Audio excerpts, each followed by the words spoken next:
All right, grab a seat everyone and welcome to today's explainer. Have you ever wondered why, when things go terribly wrong in a circuit, resistors sometimes literally burst into flames? It's kind of crazy to think about, right?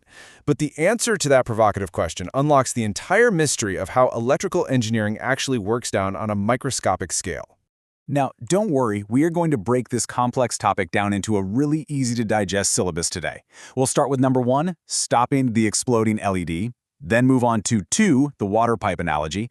After that, it's 3, Ohm's law made easy. 4, decoding the colorful stripes. 5, meet the resistor family. And finally, 6, putting resistors to work. So let's get started. Kicking things off with Section 1, stopping the exploding LED, saving the circuit from disaster. Our first lesson begins with a catastrophic failure. I want you to imagine, class, what would happen if we just casually plugged electrical components together without really thinking about the raw power of the electricity flowing through them. If we take a standard 9-volt battery and hook it up directly to a tiny LED, it gets instantly destroyed. Just poof, burned out entirely. Why does that happen? Well, inside that LED is an incredibly thin little wire. The battery basically acts like a giant pump, trying to push way too many electrons through that delicate wire, and it just physically breaks it. To stop this, we absolutely have to use a resistor. The resistor's whole job is to remove that excess electrical energy from the circuit by quite literally turning it into heat. Moving right along to Section 2, the water pipe analogy. Let's make this invisible flow actually make sense. Now, electricity can be a tough concept for us to grasp because, well, we can't physically see electrons moving, right?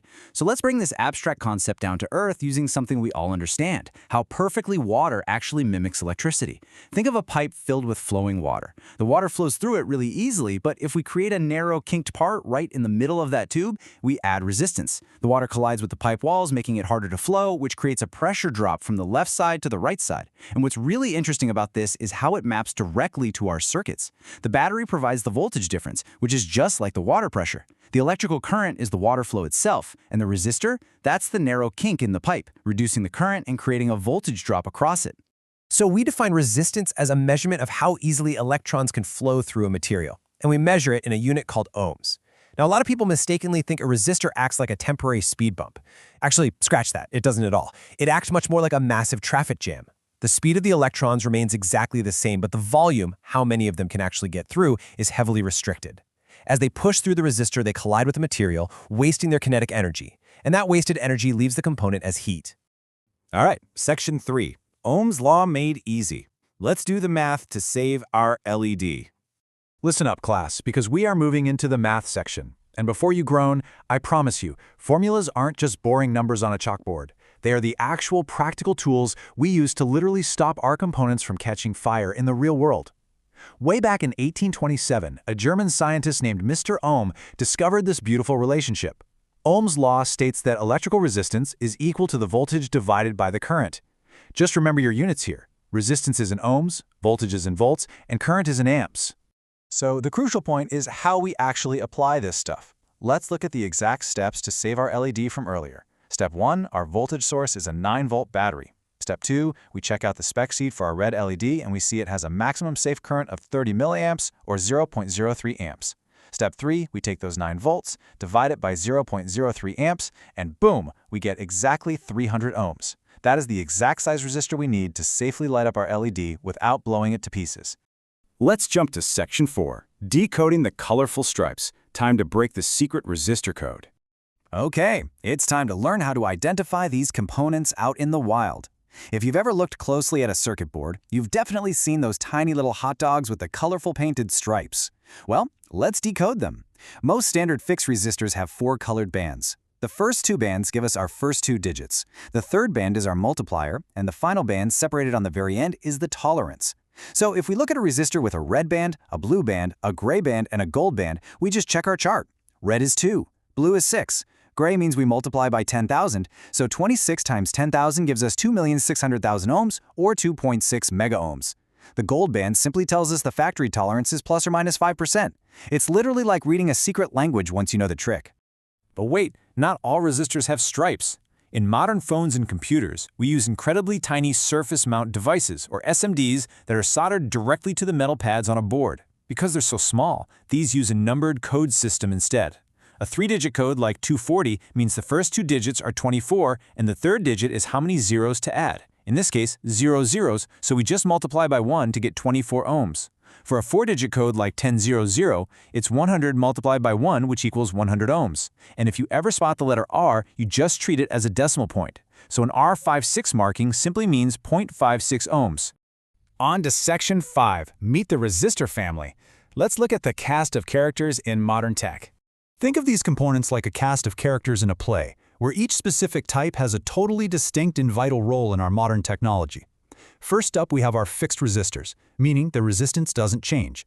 The carbon film is your everyday, cheap, reliable workhorse.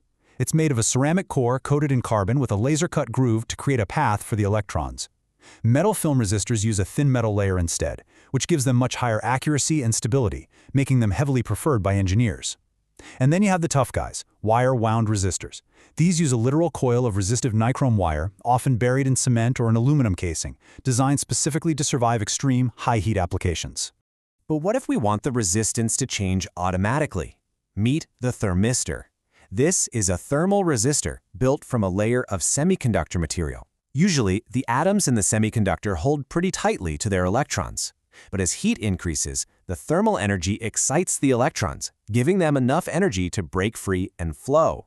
This is exactly how a thermostat in your house or a 3D printer measures temperature without you ever having to turn a dial. Oh, and then we have the light-dependent resistor, or LDR.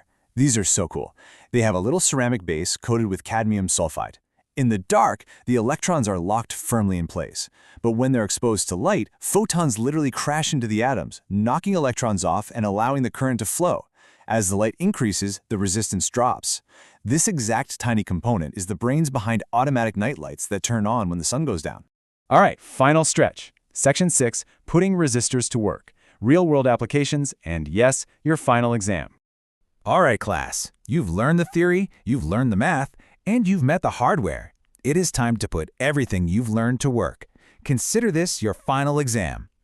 Depending on how we wire resistors, they do completely different jobs.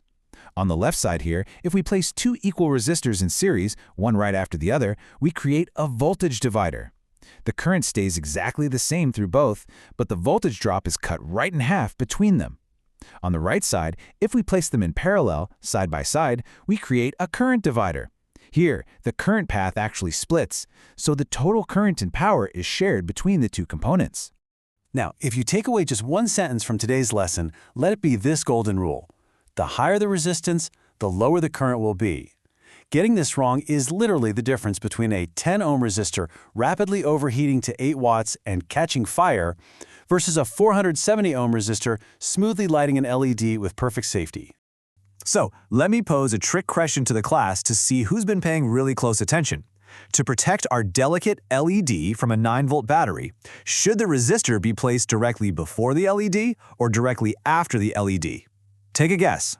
The answer is, drumroll please, it doesn't matter. It completely does not make a difference. Because the circuit is a closed loop, the resistor limits the current of electrons throughout the entire path. Whether the traffic jam is right before the LED or right after it, the total flow of traffic on that street is restricted perfectly either way. And with that, class is dismissed. But before you go, I really want to leave you with this thought. These tiny hidden traffic jams of electrons are working tirelessly right now inside your phone, inside your video game controller, inside your car, and even inside the screen you are watching this on right this second. So as you go about your day, look around your room and ask yourself, what else in my world is relying on the humble resistor to survive? Thank you so much for learning with me today, and I will see you in the next explainer.